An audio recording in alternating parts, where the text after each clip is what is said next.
Hey everyone, I'm Bill. And I'm Bogna. And we're with Cali Moto TV. Welcome back to the channel. Welcome back to another ride out here on a beautiful mid-November day. We are in California. Late. Oh, it's the 23rd. Something like that. November 23rd. We haven't had one rain day. We had like one. We had one day. So we got rain coming, but the hills are brown. The air is crisp. These bikes are ready to run up here, but we wanted to bring you guys along because we have finally done some work on the MT-09, so we wanted to bring you guys up to date, show you guys the main reason why we're out here, but in addition, some of the other things that we finally got done. So let's take a quick tour around the bike, and then let's get on this thing and see how it does out on the twisties.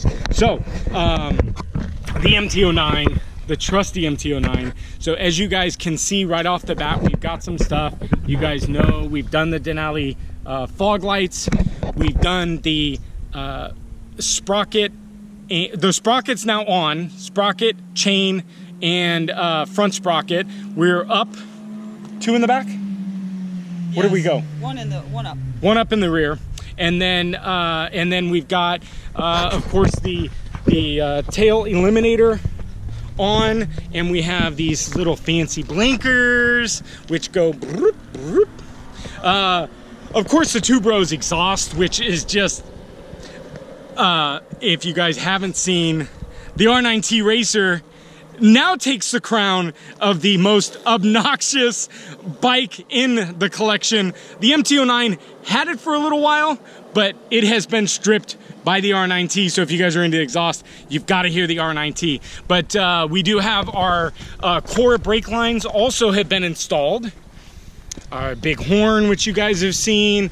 The MRA windshield, we've replaced that. What did we have before? It was a Power Bronze windshield, but we've replaced it now with the MRA. I like it.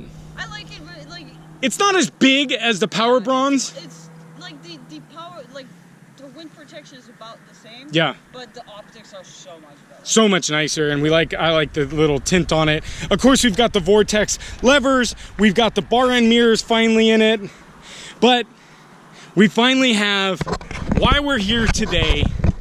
The new Sato Racing rear sets, which I will tell you,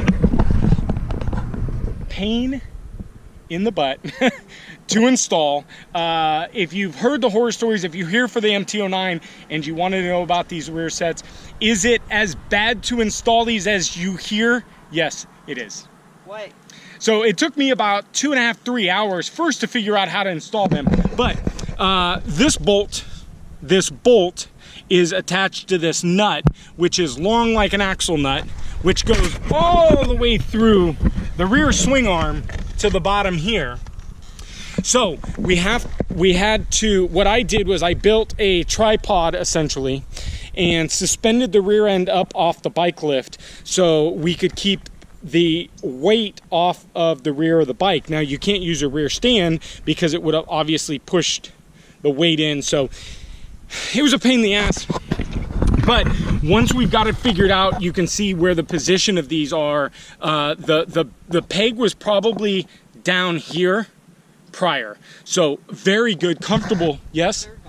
And one of the negatives to the situation, which we are not going to be doing 2-ups on this anyways, so we did have to lose the rear passenger pegs only because the foot kind of sat on basically right at the rear peg, the rear passenger peg.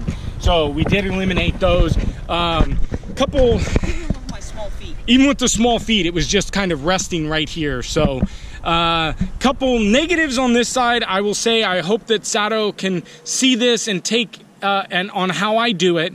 So first, the shift rod came with a quick shifter. Here in the US, we don't have. It's like a Civic.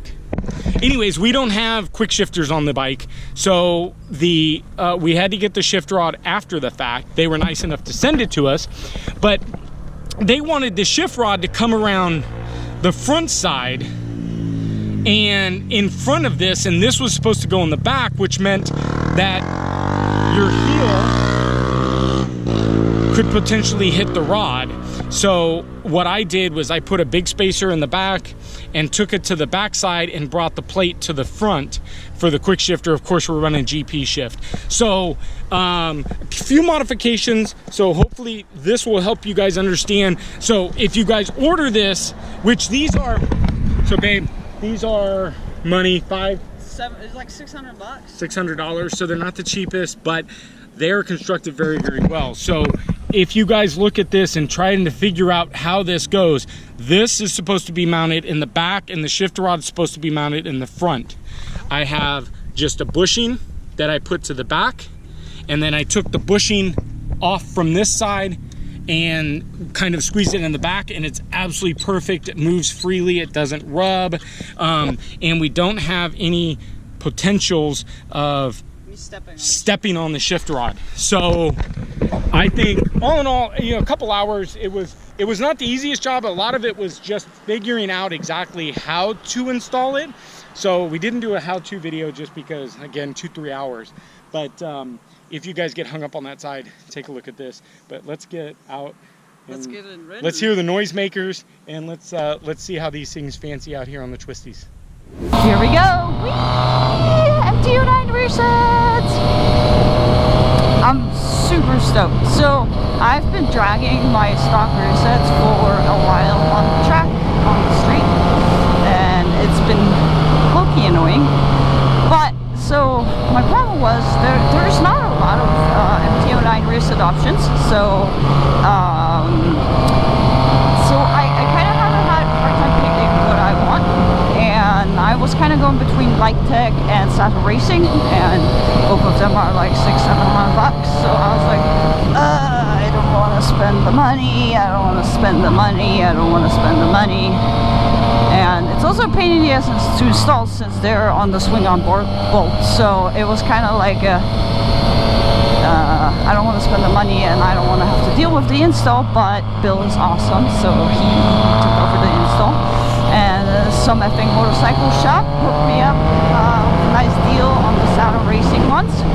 So Sato Racing it is, and you know they do have the biggest adjustability of all those rear sets. So awesome, awesome, awesome. So far, I love them. So stock rear sets, I'm 5'6", and when I was really leaning over, I couldn't touch the off-side rear set at all. So I was kind of like floating around with one foot, which had me a little, I wasn't a fan of that. Like, it didn't happen too much on the street. I really had to be kind of going for it to happen. But on the track, that will be pretty regular occasion that I will not have grip on the other side. And it's not terrible because all your weight should be on the inside anyway, but I like to have that one foot there. So this is great. So this allows me to have both feet on both sides down corners. Super awesome. So right out of the gate, we had to remove the passenger rear sets. Since we don't tow up the bike a lot, I didn't really particularly care one way or the other, but they had to go. You would definitely get with your so I have them like in the middle position all the way up, and I would have definitely been getting hung up on the passenger rear set in that case. So they're gone. The brake reservoir, rear brake reservoir, is back there too, and Bill was able to just bolt it on where it would go, and so far I haven't kicked the reservoir once, so that's pretty solid. So, you know, I can really move back and forth on the bike now. It's really, really nice. I like them a lot. Like, is it, you know, $700 or $650 worth for the street riding? Maybe not, but you know, we track the MT, so that's probably a very nice improvement over stock. And like I drug pegs a lot on it, especially once I kind of get going. I haven't ridden this bike since Button Willow, our track day, so I'm kind of getting back used to it. So I'm sorry I'm not Bill. And it's also surprisingly hard to ride through twisties and talk at the same time. Holy crap, people. you know, you're kind of trying not to die and trying to talk and entertain you guys. Priorities, I guess. Woohoo! Oh, this bike is so noisy. So we also put a sprocket on it. We put the sprocket finally on it, and I'm not sure about that idea because it's already so torquey. Now it's even torquier. So I'm figuring out which gear I should be in, and we did flash it too, so it's like the throttle is a lot more twitchy than it used to be, and now we have the sprocket, so I'm probably relearning my bike at 12,000 miles. So one thing I did notice with the rear set is that I would really like to have a different bar now on the bike, so you're definitely, the rear set's kind of sets you more forward. So you're kind of like, it's kind of like the rear is now like more sport bike, and the front is still like this upright thing. So it's a little confusing to, it's not terrible, right? Like clearly I can ride it, it doesn't ride bad or anything, but I think a little more lower bars, like some different bars would definitely help this whole ordeal. So we do have the GPR steering dampener sitting there for the MT. So I know some of you guys already commented, oh, you need the steering dampener. Yes, we know, and it's on the way. So steering dampener, but the steering dampener, you need to like remove a whole bunch of stuff evidently. Bill looked into it. So when we're already at it, Bill asked like, hey, do you want to change the bars? That's probably going to happen too then. We'll change the bars.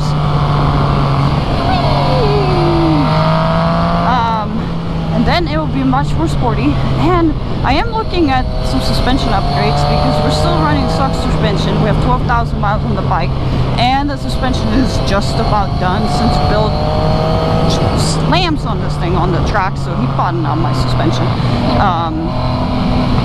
So definitely going to start working on the suspension, but then like the K-Tech rear shock is like it's another $700-800, and then front I'll probably just do the springs. I won't bother with the cartridge kit. So you know, there goes another $1,000.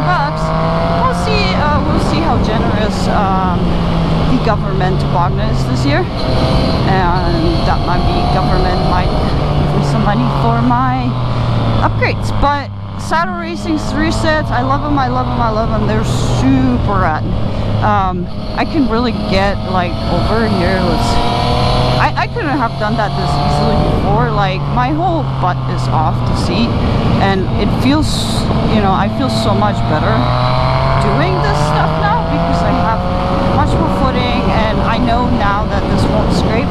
So this is awesome, awesome, awesome. Sato Racing, 2 thumbs up. And again, we had some problems that the rear says be careful when you order some, and if the bike is running GP ship, they sell it only with the rod for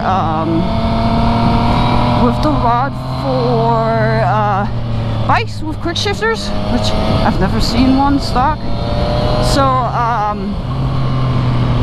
So yeah. Oh, evidently we are keeping on going. So I never seen the ones without quick shifters, with quick shifters here in the US anyway. So we did have to chat with Sato, and they were super cool. They were like, hey, no problem, we'll send you the ship rod. I still owe them a picture. Probably by the time you guys see the video, I already sent them the pictures of how it looks, so they can update their website. They actually did update it and specify that like, hey, you need the quick shifter for this stuff to work. And I told them, hey, you should sell it without the quick shifter because, you know, people here in the US don't necessarily always have them. Anyways, so super, I'm loving this bike. I think this is gonna be like a track bike soon. I'm not commuting as much on it anymore, so I'm not as worried to put bits and pieces on it because it won't get stolen SF, hopefully, knock on wood. So anyways, thank you guys for coming along on this little putt ride. If you have any questions, concerns, comment below. We answer pretty much all the comments.